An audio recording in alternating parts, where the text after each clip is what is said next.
क्या सोचते हैं? आप लोग को जेल में डालेंगे ना सस्पेंड करके वहां भेजेंगे?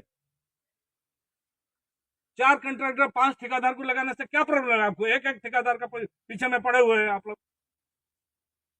4 जगह में 5 जगह में काम करने से क्या तकलीफ है आप लोग? कहाँ है आप? आप अभी कहाँ है?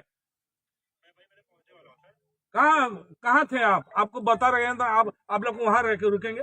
हैं? हमें घाटी बंद की है सुबह से। आप काम क्या कर रहे हैं? सुबह से कितना काम हो जाना चाहिए था? अभी तक कितना काम हुआ है? अभी तक गाड़ी एक जा रहा है, आप ऐसा काम कर रहे हैं? हैं? हम खुद आए हैं आज इसीलिए। जब बोलता हूँ तो पीडी बोलता है, ना आरओ बोलता है काम चल रहा है, काम चल रहा है। कहाँ काम चल रहा है? इसीलिए तो हम आज आए हैं।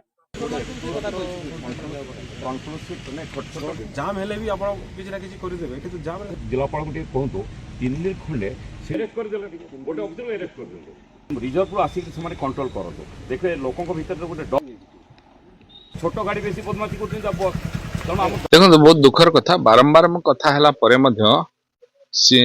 ये आरो संगे कथा पीडी संगे कथा सीएमडी संगे कथा सब कथा है काम मंथर गति चलुँ बारंबार ट्रक एक्सीडेंट हो लोक असुविधा पड़ुं तेणु मु 2-3 थर आगुरी जा सारी आज मु शुणिली कथा ना आम कम कम चली मुझे भुवनेश्वर आसी आज निजे तदारख जिलापाल एसपी एवं से लोकल विधायक समस्त संगे जाइलु गलापर जो परिस्थिति आम से अनुभव कली जे गाम जो भाई शिथिल गति चलती बहुत क्षुब्ध हेली बहुत विरक्त लगला कारण आम गाड़ी बंद करके कम करने कहूँ गाड़ी बंद प्रशासन करुँच कम अग्रगति न हो तेणु निश्चित भाव में दोष धरा तो से आज क्षुब्ध हेली से तुरंत जब कम न करती बाध्य होगी तुमको जेल रखी कारण लोक ये मरी एक्सीडेंट होती तुम कारण रहे अन्य कारण रही अलग कथा रास्ता मरामती करने दायित्व तुम्हें तुरंत रास्ता मरामती कर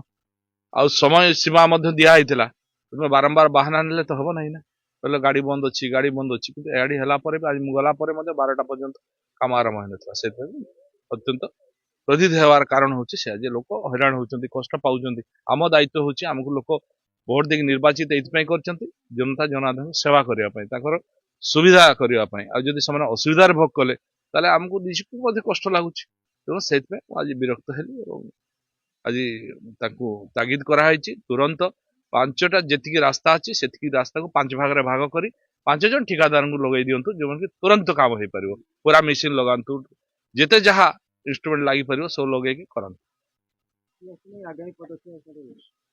पदक्षेप जदि कम न करते निश्चित भाव में एगेन्स्ट कार्यानुष्ठान हम माननीय मंत्री को कैबिनेट मंत्री को अवगत करूँ मुझे सीएमडी पर्यंत कही सारे तेणु आपर जदि बाध्य मंत्री को विषय अवगत करें और माननीय एमपी जाकि कथा कही सारे तेणु एवं जदि न करते कार्यानुष्ठान